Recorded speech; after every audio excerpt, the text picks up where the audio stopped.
Hello friends, எல்லாரும் எப்படி இருக்கீங்க? நம்ம தொடர்ந்து கிருஷ்ணரோட கதைகளை கேட்டுட்டு இருக்கோம். நான் சொல்கிற கதைகள்லாம் உங்களுக்கு பிடிச்சிருக்குன்னு நான் நம்புகிறேன். நம்ம போன கதையில் பார்த்தோம், கிருஷ்ணர் மதுராவில் இருக்கிற ஊர் மக்களை ராத்திரியோட ராத்திரியாக துவார்காவுக்கு கூட்டிகிட்டு போனார். அந்த கதையை நீங்கள் கேட்கலைன்னா அதை முதல்ல போய் கேட்டுட்டு வாங்க. அப்படின்னா தான் நான் சொல்கிற அடுத்த கதைகள் உங்களுக்கு தெளிவாக புரியும். இப்போ நம்ம கதைக்குள்ளே போகலாமா? கல்யவான அரசன் ஜரசந்தனோட சேர்ந்து கிருஷ்ணரையும் யாதவ குலத்தையும் அழிக்க திட்டம் போட்டான். 2 பேரும் சேர்ந்து மதுராவை தாக்க வந்தாங்க.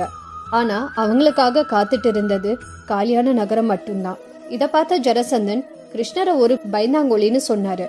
அதே சமயம் கிருஷ்ணர் போர்க்களத்துல கல்யவான சந்திக்க போனாரு.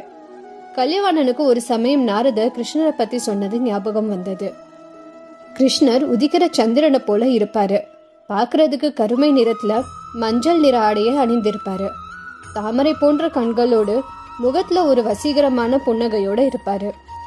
நாரதர் சொன்னதை யோசிச்சுக்கிட்டே கல்யவாணன் கிருஷ்ணரை நெருங்குற சமயம் கிருஷ்ணர் அங்கிருந்து ஓட ஆரம்பிச்சாரு. கல்யவாணன் ஒரு விசேஷமான வரத்தோட பிறந்தான். அவனோட அப்பா சேஷராயன் சில காரணங்களால பிரம்மச்சரியத்தை கடைபிடிச்சிட்டு வந்தாரு. அப்போ ஒரு நாள் ஒரு பெரிய சபையில, உன்னால ஒரு குழந்தைக்கு அப்பா கூட ஆக முடியாதுன்னு சேஷராயனை அவமானம் படுத்தினாங்க.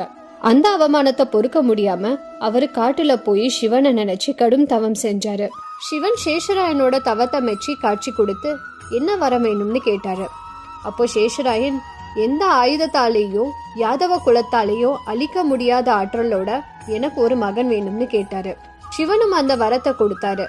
கிருஷ்ணர் யாதவ குலத்தை சேர்ந்தவரா இருந்ததால கல்யவாணனை நேரடியா கொல்ல முடியல. கிருஷ்ணர் கல்யவாணனை கொல்ல ஒரு சூழ்ச்சி செஞ்சாரு. அவனுக்கு பயந்தது போல நடிச்சு கிருஷ்ணர் போர்க்களத்துல இருந்து ஓட ஆரம்பிச்சாரு. கல்யவாணன் கிருஷ்ணரை பிடிக்க துரத்தி வந்தான். ஏ பயந்தாங்கோலி, எதுக்கு என்ன பார்த்து ஓடுறேன்னு கத்தினான். கிருஷ்ணர் எதுவும் காதுல வாங்காம ஓடி ஒரு குகைக்குள்ள போயிட்டாரு. அங்கே குகையில முச்குந்த அரசன் தூங்கிட்டு இருந்தாரு. கிருஷ்ணர் உடனே அவரோட மஞ்சள் நிற ஆடையை எடுத்து முச்குந்தன் மேல போட்டாரு. இது எதுவுமே தெரியாத கல்யவாணன் கிருஷ்ணரை தேடி குகைக்குள்ள வந்தான். மஞ்சள் நிற ஆடையை போத்தி ஒருத்தர் படுத்து தூங்கிட்டு இருந்ததை பார்த்தான். தூங்கிட்டு இருந்தது கிருஷ்ணர்னு நினைச்சான். ஓ, இந்த பயந்தாங்கோலி என் கூட சண்டை போடுறதுக்கு பயந்து தூங்குற மாதிரி நடிக்கிறான் அப்படின்னு நினைச்சு காலால உதச்சி எழுப்பினான். ஆனா அங்க படுத்து தூங்கிட்டு இருந்தது கிருஷ்ணர் இல்லையே, முச்குந்தன் அரசன் ஆச்சே.